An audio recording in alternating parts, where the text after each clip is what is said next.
So the idea that there wasn't going to be a border on the island of Ireland was a mistake. Brexit, the elephant in the room, refuses to go away, has reared its ugly head again today. Arlene Foster, the former leader of the DUP, who got into bed with Theresa May after she lost her majority in 2017, was interviewed for a BBC podcast chaired by Michael Gove. You know, that guy who was also a cheerleader for Leave the EU and who had many important positions in the 14 years of Conservative government. Arlene Foster claimed that it was a mistake to agree that there should be no border on the island of Ireland with Brexit.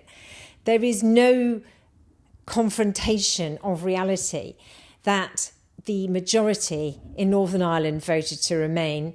None of that seems to pass Arlene Foster or Michael Gove by. All they seem to think is that they were wronged by everybody else and that everyone else should agree with them because they feel they're right. And that's really what I've got from watching this interview. I will put a clip in the text to the entire interview, which I strongly recommend you go and watch.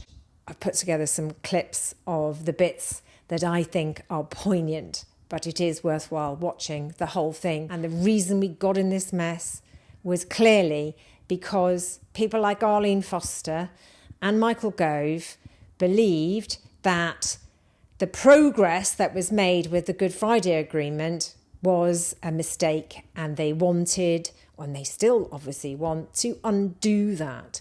They do not in any way acknowledge the reality that there has largely been peace on the island of Ireland since the Good Friday Accord was signed. They have no recognition of the need to follow international law with that treaty. And what the fallout would have been, had there been a border on the island of Ireland, there would have been a trade war with the EU as well as probably with the USA, and we would have become a pariah state. They just don't seem to acknowledge any of those realities because they just see them as inconvenient facts, and they don't like facts. And this is why this country is in such a mess, because we've had people lying to get power for their ideology, which actually most of the people in the country don't support. As you mentioned, we were involved in Brexit negotiations. Yeah. I was in Theresa's cabinet at the time. When Theresa was facing pressure from the European Commission to go through a particular gateway in the Brexit process, she agreed to a set of provisions to try to ensure that there was no border on the island of Ireland. Now, Boris and I expressed one or two concerns to her at the time, but in the end, we acquiesced. Were we squishes? I was just going to say, you were concerned. I mean, what did you do about it at the time? I mean, what happened? Because, as you know, the way in which it developed meant that it was very, very difficult for unionism in Northern Ireland. Well, I think it was a mistake. I think that Boris and I should have been a bit more robust at that point. But what I felt was Theresa has had an incredibly difficult time over the last few months. Hadn't we all? I also felt, speaking personally, I'd acquired a reputation, whether or not deserved, as a bit of a troublemaker. And I felt that I owed it to her to give her the benefit of the doubt.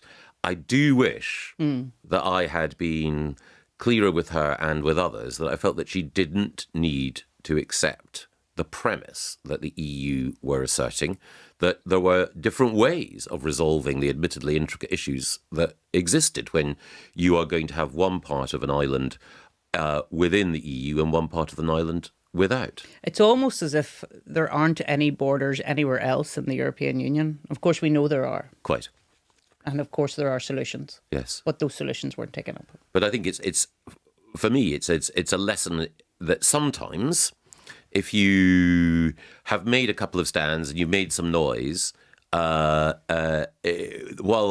people might think, oh, good for him, or who the hell is he? It becomes more difficult sometimes because there's a delicate balance between the perception that you are standing up for your beliefs and the sense that actually you are just trouble.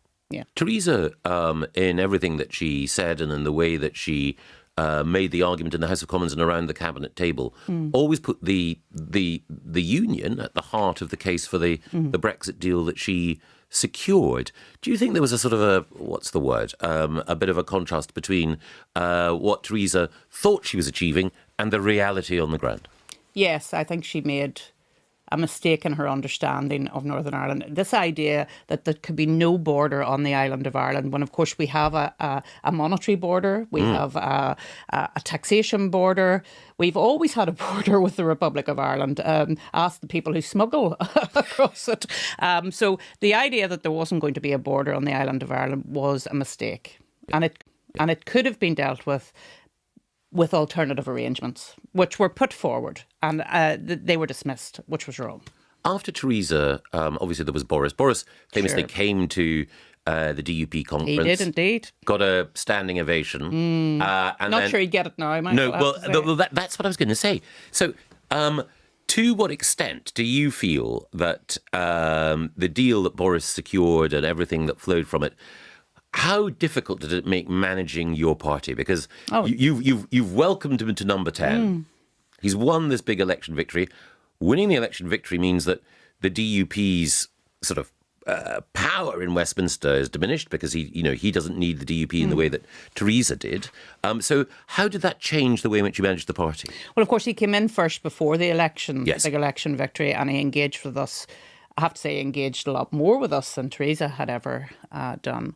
However, he again misunderstood what was going on. I have to say, as I said, the seeds were set and the perimeters were set by Theresa in that December 2017 agreement, and that was the problem. And he felt constrained by that. And I know that because I've spoken to David Frost, his chief negotiator, on many occasions around this issue.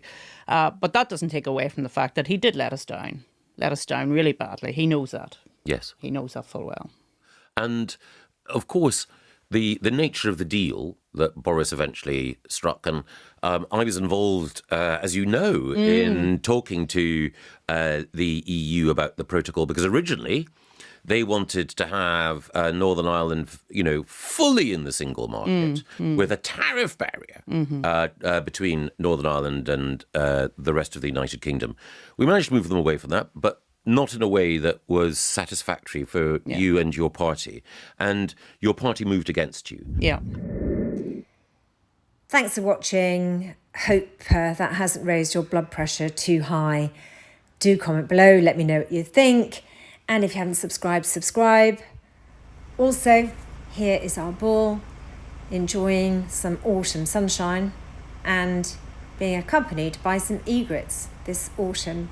A large number of them have decided to come in and give the cattle some company.